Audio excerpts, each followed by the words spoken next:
Dalam membuat keputusan, mintalah petunjuk Tuhan. Renungan ini diinspirasikan dari bacaan Injil Matius 27 ayat 11 sampai dengan 54. Ketika Yesus berdiri di hadapan gubernur itu bertanya kepadanya, "Engkaukah raja orang Yahudi?"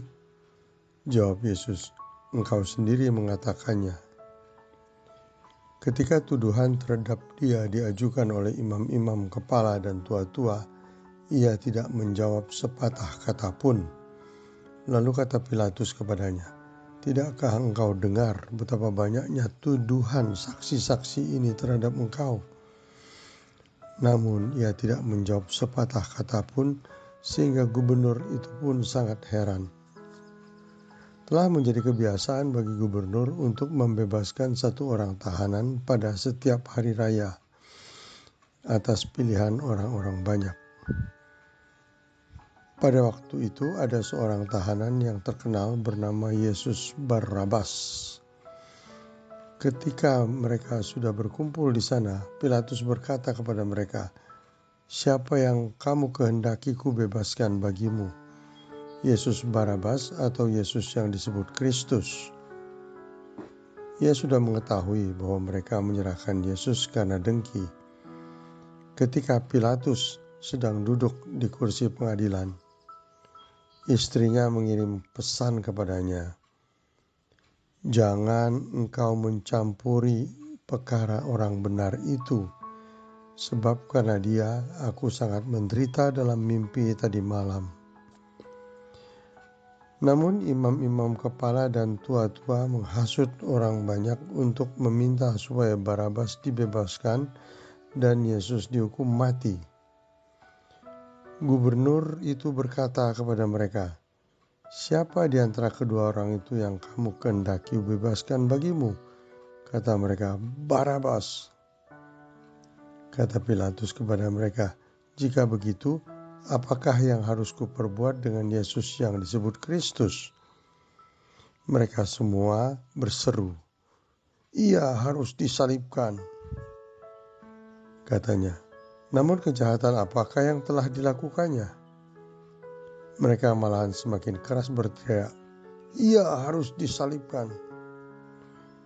Ketika Pilatus melihat bahwa segala usaha akan sia-sia, bahkan sudah timbul kekacauan, ia mengambil air dan membasuh tangannya di hadapan orang banyak dan berkata, "Aku tidak bersalah terhadap darah orang ini. Itu urusan kamu sendiri."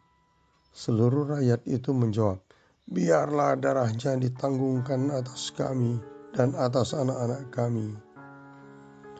Lalu ia membebaskan Barabas bagi mereka, tetapi Yesus dicambuknya lalu diserahkannya untuk disalibkan. Kemudian serdadu-serdadu gubernur membawa Yesus masuk ke istana gubernur, lalu memanggil seluruh pasukan berkumpul sekeliling Yesus.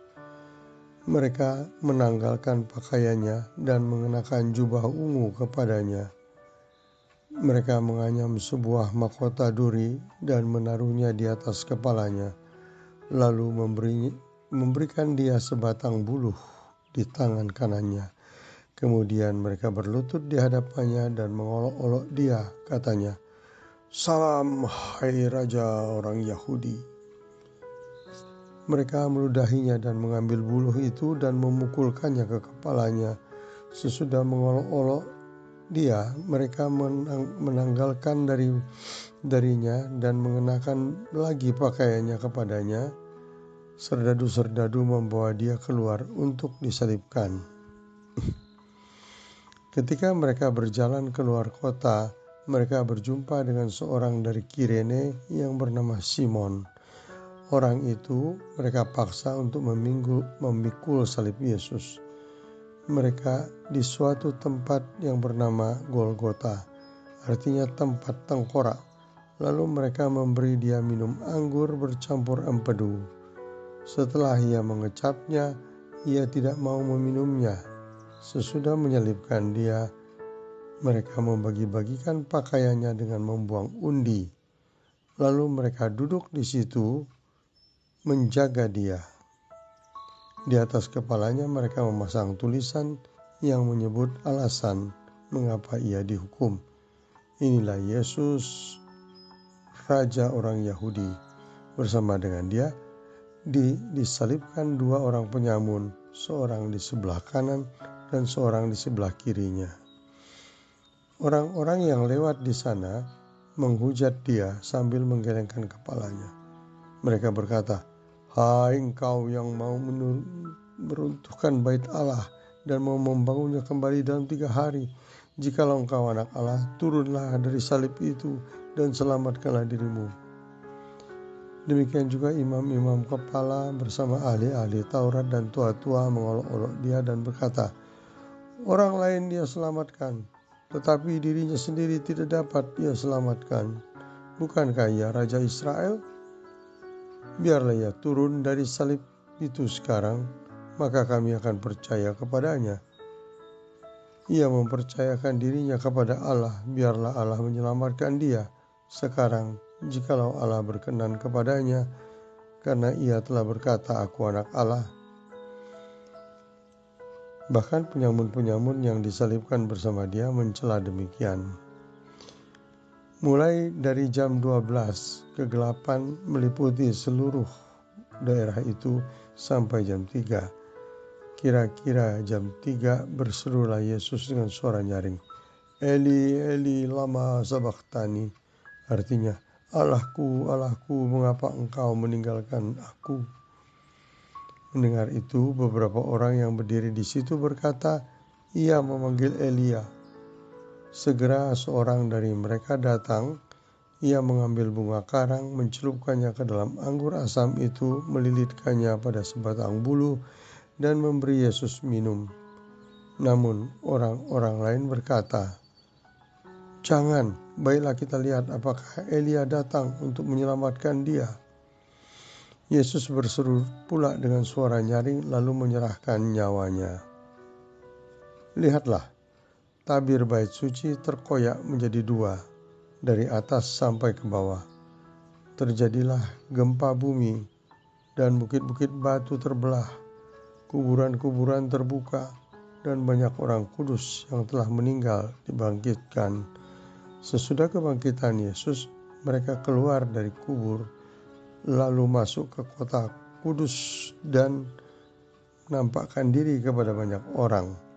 Kepala pasukan dan prajurit-prajuritnya yang menjaga Yesus menjadi sangat takut ketika mereka melihat gempa bumi dan apa yang telah terjadi, lalu berkata, "Sungguh orang ini anak Allah." Demikianlah sabda Tuhan. Terpujilah Kristus. Ketika seorang manajer di suatu perusahaan supplier harus mengambil keputusan mengikuti kehendak pejabat dari kliennya untuk melakukan markup harga proyek atau tidak, ia diperhadapkan pada suatu pilihan sulit. Pertama, proyeknya akan berhasil namun ia melawan suara hatinya. Kedua, batinnya tentram karena menolak tawaran kliennya, namun berisiko proyeknya gagal. Pilihan manakah yang harus dipilih? Sebagai seorang beriman, menipu bukanlah pilihan. Kita diajarkan untuk jujur. Di pihak lain, kegagalan dalam pekerjaan dapat mempengaruhi karir dan masa depan. Kisah ini menunjukkan dilema yang sering dihadapi seorang beriman. Maka dalam setiap memulai suatu pekerjaan, awalilah dengan doa, meminta campur tangan Tuhan. Dengan tuntunan Tuhan sejak awal sampai akhir, kita akan lebih mampu menghindari langkah yang keliru atau jebakan yang menyesatkan. Pontius Pilatus dalam pengetahuan kita bukanlah seorang yang beriman kepada Tuhan. Kita tidak mengetahui apakah ia berdoa kepada Tuhannya ketika mengadili Yesus. Namun istrinya mendapat peringatan yang tentunya kita percaya dari Tuhan. Istri Pilatus mengalami mimpi yang membuatnya sangat menderita. Lalu ia mengirim pesan kepada suaminya agar tidak mencampuri perkara orang benar itu. Berdasarkan Matius 27 ayat 19. Jadi, Pontius Pilatus sebetulnya mendapat pesan dari Tuhan melalui mimpi istrinya. Hampir dalam setiap tindakan penting yang akan kita lakukan, misalnya dalam memilih pasangan hidup, dalam memutuskan untuk membuat suatu perjalanan besar, mendirikan usaha, dan sebagainya, seringkali kita mendapat petunjuk dari Tuhan. Namun sayangnya, kita seringkali pula tidak peka membaca pesan tersebut, bahkan kadang mengabaikannya. Kalau kita menuruti pesan yang disampaikan, maka apapun yang akan kita lakukan akan baik hasilnya. Sebagai umat beriman dan pengikut Tuhan Yesus, marilah kita senantiasa melibatkan Tuhan dalam setiap keputusan hidup kita. Setiap kali hendak melangkah, mengambil keputusan besar, atau merencanakan sesuatu yang penting, marilah kita terlebih dahulu berdoa memohon petunjuknya. Setelah itu, berusahalah dengan hati yang peka untuk mendengarkan suara Tuhan yang menuntun kita. Mari kita berdoa. Ya Tuhan yang Maha Baik, mampukanlah aku mendengar suara-Mu yang memberi jawaban atas permohonanku untuk mendapat petunjuk-Mu, agar aku selalu berada di jalan yang Kau persiapkan untukku. Amin.